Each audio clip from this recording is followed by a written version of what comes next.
Good morning student of class 1।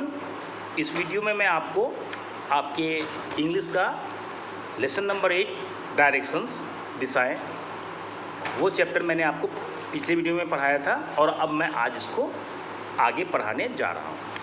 जैसे मैंने आपको उस दिन तक पढ़ाया था कि कैसे आप सूरज के सामने आप अपने आप को रखते हैं सामने कर करके।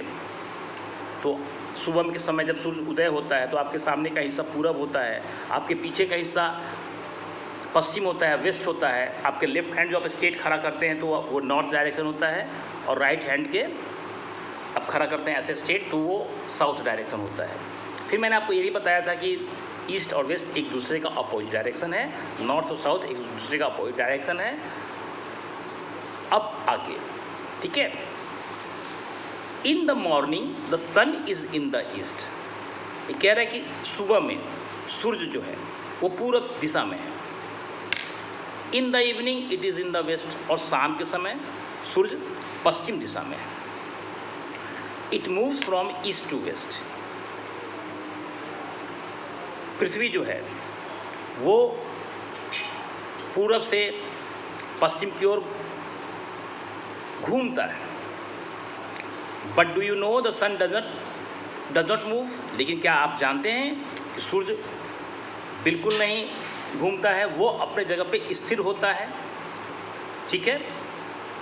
It is the earth that moves. यह पृथ्वी ही है जो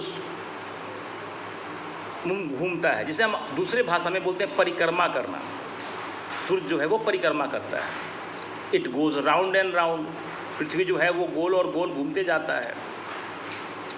it go round itself. ये खुद अपने आप घूमते रहता है, इसको किसी की मदद की ज़रूरत पड़ती नहीं है, ठीक है। It also goes round to the सन।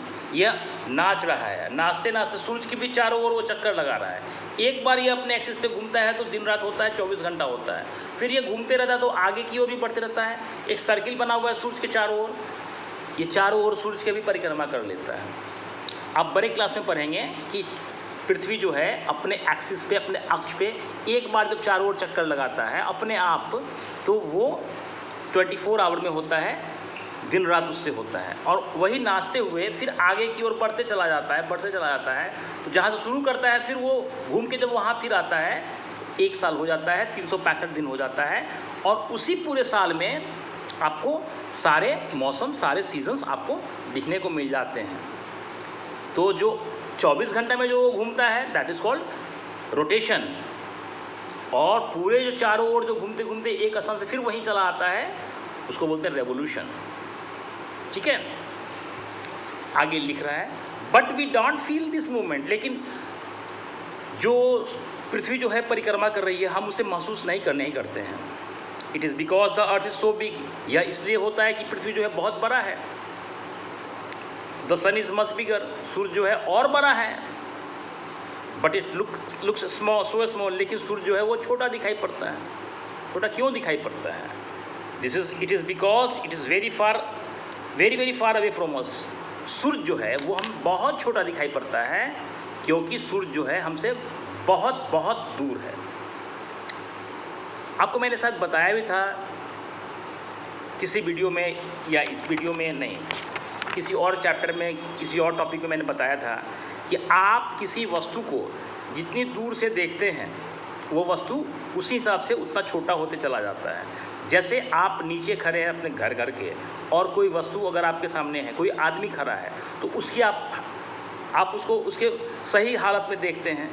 जब आप अपने बिल्डिंग में ऊपर चढ़ते हैं, फर्स्ट फ्लोर पे जाते हैं, फिर सेकंड फ्लोर पे, थर्ड फ्लोर पे, तो ऐसे जब फ्लोर बढ़ते चला जाता है तो वो आदमी छोटा होते चला जाता है। यानी अब जैसे आप देखिए, अंतरिक्ष में जाने के बाद, मंगल पे जाने के बाद, वहाँ से जब पृथ्वी की फ़ोटो खींची जाती है, अर्थ का फ़ोटो खींचा जाता है, तो एक गेंद के समान पिक्चर आता है।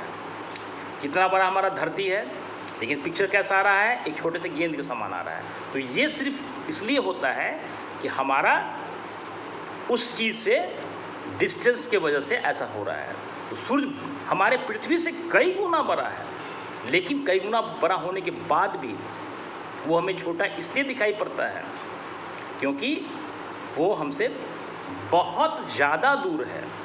जैसे आपको एक और बात बता दूं, ये जो तारे हैं, कितने तारे ऐसे हैं जो सूरज से कई गुना बड़े हैं, कई गुना, कितने सूरज उसके अंदर आ जाएंगे, लेकिन वो तो इतने ज़्यादा दूर हैं कि वो हमें डॉट के समान, बिंदु के समान दिखाई पड़ते हैं और टिमटिमाते रहते हैं। तो यही आपको इसने कहा है कि सूरज जो है वो हमसे बहुत बड़ा है, लेकिन वो बहुत छोटा इसलिए दिखाई पड़ता है क्योंकि वो हमसे बहुत दूर है। तो ये चैप्टर मैंने आज आपका ख़त्म कर दिया है।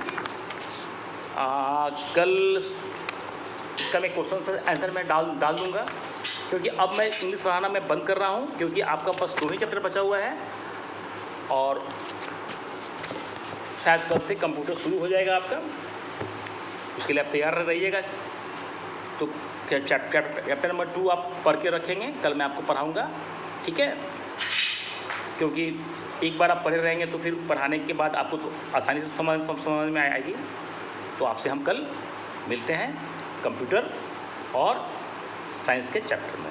Bye bye.